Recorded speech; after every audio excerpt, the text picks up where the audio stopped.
یا ایھا الذین آمنوا ان تتقوا اللہ یجعل لکم فرقانا، اہل ایمان اب آئی اصل بات، اگر تم اللہ کا تقوی اختیار کرو گے۔ وہ تقوی کیا ہے؟ یہ احساس ہر دم دامن گیر رہے اللہ کے حضور حاضر ہونا ہے، جواب دہی کرنی ہے، ہر فعل ہر قول جواب دہی کرنی ہے، اور اللہ ہر جگہ ہمارے پاس ہے، دیکھ رہا ہے، آئی وٹنس اللہ خود ہے۔ یعنی جان لیجئے اللہ محتاج نہیں ہے کہ نامہ اعمال سے پتہ چلے گا اسے کہ تم نے کیا کیا ہے۔ یہ جو ریکارڈنگ ہو رہی ہے یہ تو ہمارے اوپر اتمام حجت کے لیے، کہ ہم پلیڈ نہ کر سکیں اگنورنس، یا ہم یہ نہ کہہ سکیں کہ ہم تو بے گناہ ہیں۔ نہیں، اقرا کتابک، پڑھ لو اپنا اعمال نامہ، یہ صرف اتمام حجت کے لیے۔ ایک بٹن دبے گا اس سپر کمپیوٹر کا اور آپ کی تصویر شروع ہو جائے گی، یہ ہے آپ کی زندگی، دیکھ لیں۔ ورنہ اللہ کے علم میں تو سب کچھ ہے، اللہ تو آئی وٹنس ہے، ہوا معکم اینما کنتم، جسے آپ کہتے ہیں انگریزی میں justice should not only be done, it should also appear to have been done. جو بڑے ایک استہزائی انداز میں جو غالب نے کہا، پکڑے جاتے ہیں فرشتوں کے لکھے پہ ناحق، آدمی کوئی ہمارا دم تحریر بھی تھا؟ یہ فرشتہ جو ہے وہ تو یک طرفہ رپورٹ دیتا رہا ہے ہماری، کوئی ہمارا آدمی بھی ہوتا کہ یہ ٹھیک لکھ رہا ہے کہ غلط لکھ رہا ہے؟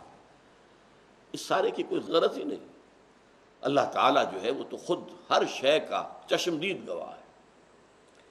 یا ایھا الذین آمنوا ان تتقوا اللہ، اگر واقعی یہ تقوی پیدا ہو جائے، یہ تقوی روح دین ہے، یہ سمجھ لیجیے۔ سورہ مائدہ کی ایک آیت میں کہا گیا ہے، جب شراب کی آخری حرمت کا حکم آیا اور لوگوں میں ایک بے چینی پیدا ہوئی کہ یہ شراب کو نجس کہا گیا ہے، یہ تو، اور ہم پیتے چلے آ رہے ہیں۔ فرض کیجئے کسی کی عمر اس وقت 70 برس ہے، وہ 50 برس سے میں پیتا آ رہا ہوں، تو میرے تو ایک ایک خلیہ جو ہے میرے جسم کا، ایک ایک سیل کے اندر شراب جو ہے پہنچ چکی ہوگی، تو میری نجات کیسے ہوگی؟ اس پر جو آیت نازل ہوئی ہے سورہ مائدہ میں کہ جو لوگ حکم کے آنے سے پہلے جو کھاتے رہے پیتے رہے، اس پر کوئی پکڑ نہیں ہے۔ اذا متقوا وآمنوا، جبکہ ان کے تقوی کی روش اختیار کی اور ایمان لے آئے، وعملوا الصالحات، اور عمل کیے اچھے، ثم اتقوا وآمنوا، پھر اور تقوی بڑھا تو اور ایمان لائے۔ یا ایھا الذین آمنوا آمنوا باللہ ورسولہ، پہلا ایمان قانونی تھا، اشہد ان لا الہ الا اللہ واشہد ان محمد رسول اللہ کہنے سے ہو گیا، دوسرا حقیقی ہے قلب کا یقین۔ ثم اتقوا، پھر اور تقوی پڑھا، فاحسنوا، تو درجہ احسان پر فائز ہو گئے۔ واللہ یحب المحسنین، اللہ تعالی درجہ احسان پر فائز لوگ جو ہے ان سے محبت کرتا ہے، وہ اللہ کے محبوب بن جاتے ہیں۔ تو تقوی از دی موونگ اسپرٹ، جو آپ کو ایک مقام سے دوسرے تک، دوسرے سے تیسرے تک، اسلام سے ایمان، ایمان سے احسان، یہ 3 درجات ہیں۔ حدیث جبرائیل میں جو سوال کیے حضرت جبرائیل نے انسانی شکل میں آ کر، جبکہ حضور صحابہ کرام کے مجمع میں بیٹھے ہوئے تھے، اور اس حدیث کو کہا جاتا ہے ام السنہ، جیسے سورہ فاتحہ جو ہے ام القرآن، قرآن کی جڑ، اساس، قرآن کی ماں، ایسے ہی یہ حدیث جبرائیل جو ہے اس کو ام السنہ، یہی ہے کہ پہلے حضرت جبرائیل نے پوچھا اخبرنی عن الاسلام، اسلام کیا ہے، پھر اخبرنی عن الایمان، ایمان بتائیے کیا ہے، پھر اخبرنی عن الاحسان، یہ 3 درجے، اور وہ سورہ مائدہ کی اس آیت کے اندر بھی ہے۔